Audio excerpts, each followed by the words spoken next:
या सगळ्या झाल्या प्रकाराबद्दल तुमचं काय मत आहे? विक्रम निर्दोष आहे, त्यांनी काही केलेलं नाहीये.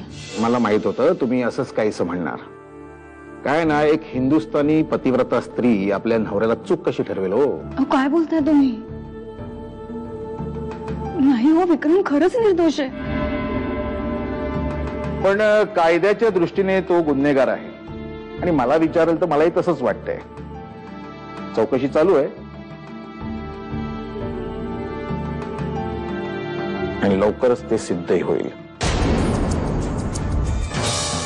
त्यांना सांगा गुन्हा कबूल करायला. मी इथं असताना त्याला कुणीही वाचवू शकणार नाही. शिक्षा तर त्याला होणारच आहे. विक्रमला अटक झाली असतानाही तुम्ही असे शांत बसून राहणार आहात का? मग मी काय करावं तुझं म्हणणं आहे? माझं म्हणणं काही नाहीये, पण साईमान पासून घरातला प्रत्येक माणूस विक्रमच्या सुटकेसाठी तुमच्याकडे आशेने बघतोय आणि तुम्ही काहीच प्रयत्न नाही केलेत तर? प्रयत्न करून काहीच उपयोग होणार नाही. कारण समजा जरी विक्रमादित्यांची जामिनावर सुटका झाली तरी त्यासाठी लागणारी मोठी रक्कम ते आज तरी उभी करू शकत नाही. नताशा, तुझ्या लक्षात एक गोष्ट येत नाहीये. नुकसान भरपाईसाठी द्यावी लागणारी रक्कम किती असेल त्याचा अंदाज आज तरी कुणाला नाही. हो, पण विक्रमादित्यांची सुटका करायची असेल तर ही रक्कम आपल्यालाच भरावी लागेल, पण आम्ही ती भरणार नाही. कारण लिंगप्पा याच गोष्टीची वाट बघतो. हो, पण विक्रमच्या सुटकेचे आपण प्रयत्नच नाही करणार.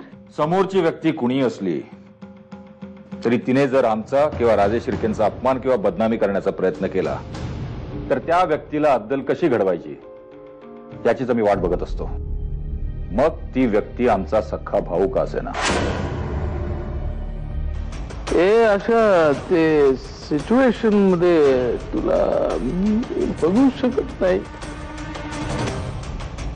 हे आमच्या कंपनीचं एक फार मोठं वकील, मोठमोठं मॅटर त्यांनी सॉल्व्ह केलेलं, ते टॅलेंटेड इंटेलिजंट वकील आम्ही देणार. पण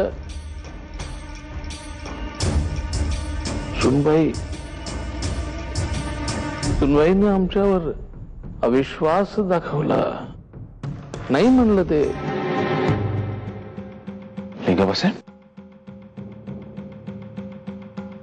काय बोलताय तुम्ही? तुम्ही समस्या तसं खरंच काही नाहीये. तो वकील फक्त नील भैयांच्या ओळखीचा आहे म्हणून.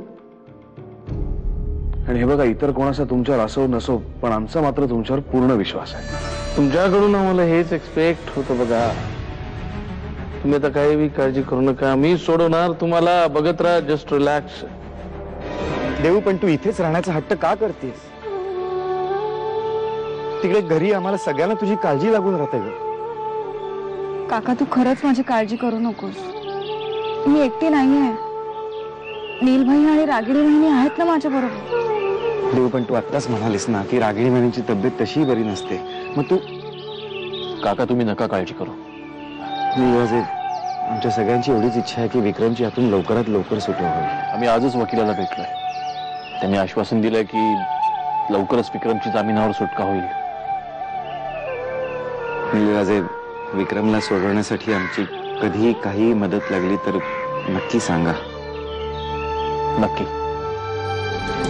विक्रम भाऊजींचं काय करायचं ठरवलं आपण? आपण काय करणार? काय करणार असं म्हणून कसं चालेल? आपण नाही तर कोण मदत करणार त्यांना? परिस्थितीच्या कोंडीत सापडलेत ते, एकटे पडलेत. त्यांना आपल्या मदतीची गरज आहे. तुम्ही आम्हाला एवढं कठोर समजू नका प्रियदर्शनी.